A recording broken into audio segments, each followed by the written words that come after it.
All right, welcome everybody.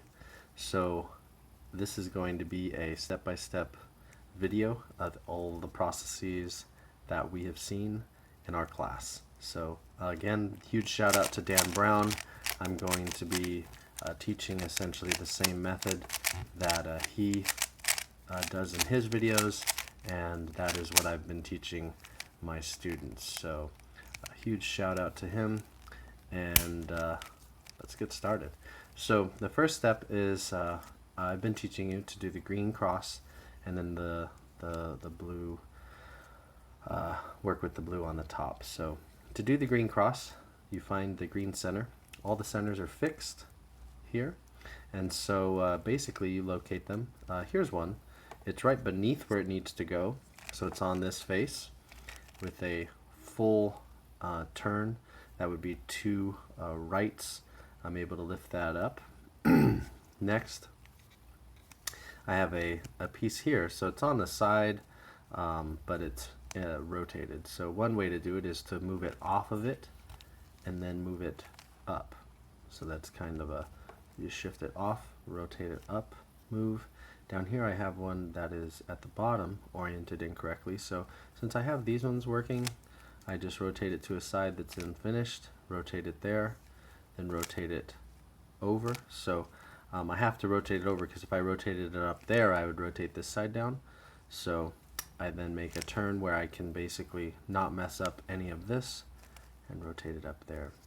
Now I just happened to solve the centers, but if I didn't have them solved, it might look something like this. Okay, so I have orange, white, however it's yellow, red, red, yellow. So to do this, what I like to do is I like to rotate it down where the green cross is at the bottom. So here's my cross, but it's at the bottom. Now I can rotate this whole side freely without messing it up. So I rotate it beneath where it needs to go, matching up the centers, rotating it up, rotating then my other center that again, it was up here, but I moved it down over here to match up to its yellows, and I rotate it back up. So this is the first position that you'll need to be in. And rewatch this section of the video if you need any tips or tricks that I mentioned restated. So now to get the corners, I like to put them beneath where they need to go.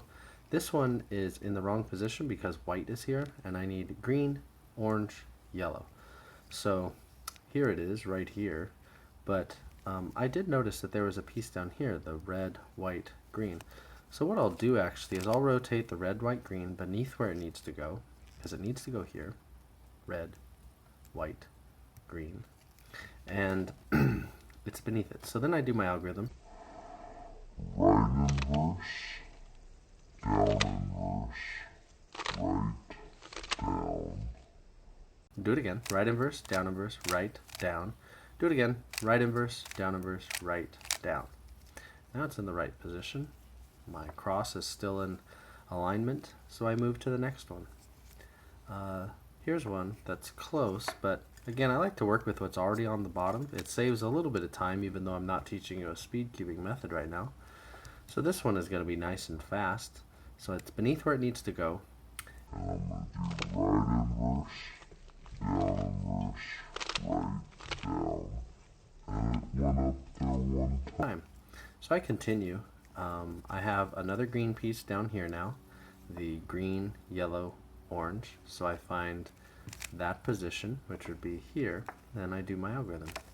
Right inverse, right, down, right inverse, right, down. Now that's the wrong piece, so I have to do it one more time because it's still down here. Right inverse, right, down. There it is. I just have one more left, which is this corner. Now I can do right inverse, right, down, and have to do it a few times. Or here's a little trick. If you see the green face facing you and it goes here, move the down, do a down counterclockwise turn, and then do a right inverse. So down inverse, down, right, and look at that. You saved yourself some time and you have a completed first side. At this point, you turn the cube upside down. So you keep the green on the bottom. Our next focus is going to be solving the second layer. Okay, I just moved it to show it to you. Really, when you do this method, you don't move the middles, but in more advanced methods you do. So we don't want to have any cube up here that's not yellow, or that's not blue. Forgive me, it's not blue. So pretty much I can just begin identifying. I have a yellow and orange. Now, these yellow and orange need to go to the left or to the right? Here it needs to go to the right. So to do the right algorithm, I'm going to try to say it out loud, but sometimes speaking it kind of messes it up. So it's up, right, up inverse, right inverse, up inverse, front inverse, up, front. I'm sorry that there was a little bit of hesitation there, but when I read that long algorithm and speak it, it definitely slows me down. So check the comments for that algorithm. That would be the right movement algorithm for solving the middle layer centers. So again, this is blue, wants to stay there. Blue can stay there, blue can stay there. However, here's one, we got red. So I'm going to do the same right center algorithm. You line it up here, and then the first move is moving it away from it, essentially. So, like this.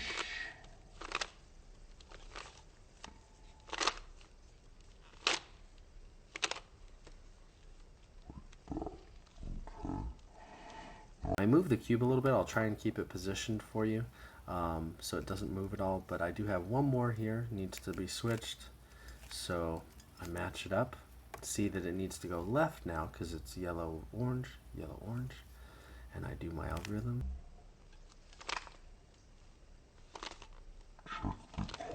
Check the comments for the moves. Forgive me, it's hard for me to say it as you saw the first time, so I'm not even going to try it again. So we have now red and yellow, and I do my right algorithm.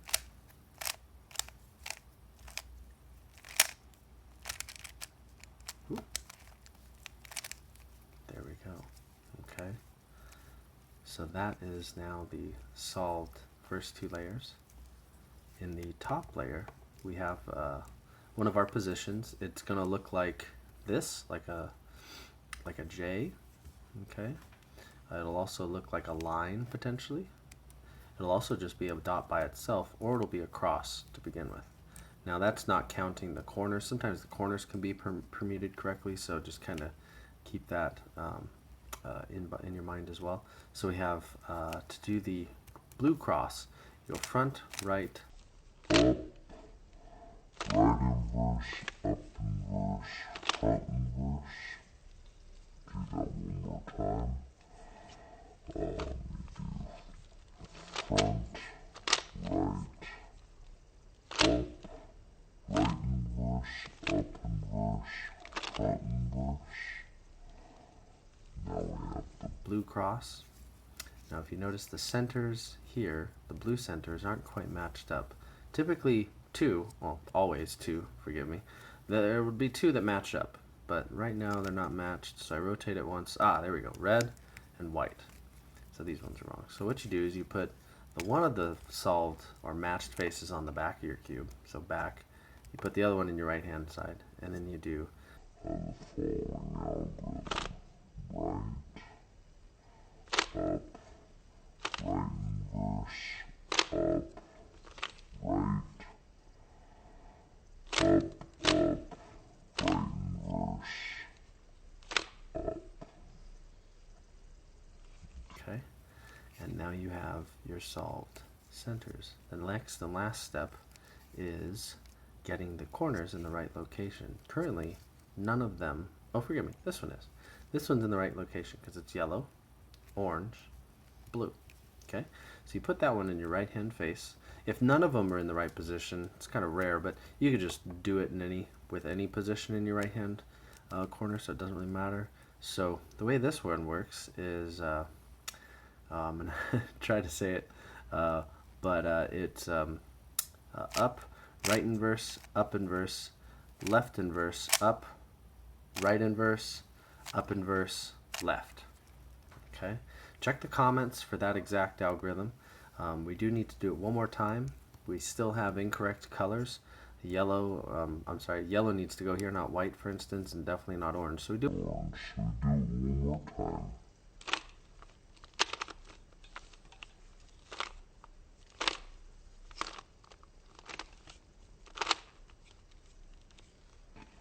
There we go.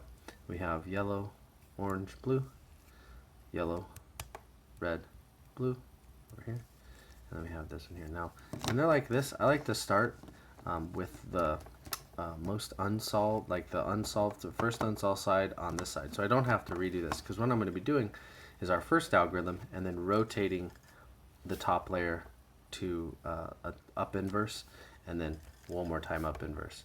And so you'll kind of see that. I'll make sure to go slow, but I like to start with my put it like kind of basically, if I have a solved side, put it up here, start with my first unsolved side here. It kind of fluctuates how many you have solved, by the way. So here we go. You do right inverse, right, down, right inverse, right, down. Now it's in the right position. Don't worry about the rest of your cube. So you then rotate the next corner over. And then you do the same thing. Right inverse, right, down, right inverse, right, down. And now it's solved. Make sure you always do that last down. You'll forget in the beginning, I promise you. Then you rotate it over your last one. Just really close. Right inverse, right, down. One more time. Right inverse, down inverse. Oh, it's happening. Right, down. Yeah. So that's it. All right. That'll hopefully help you get your first one. I'm going to put the algorithms on the screen for you, and you'll be able to have seen those. So I hope this helps. There'll be some slow-mo sections. I might even create another video to improve upon this one. But this is what will get you to solve the cube, I hope. Thanks for watching.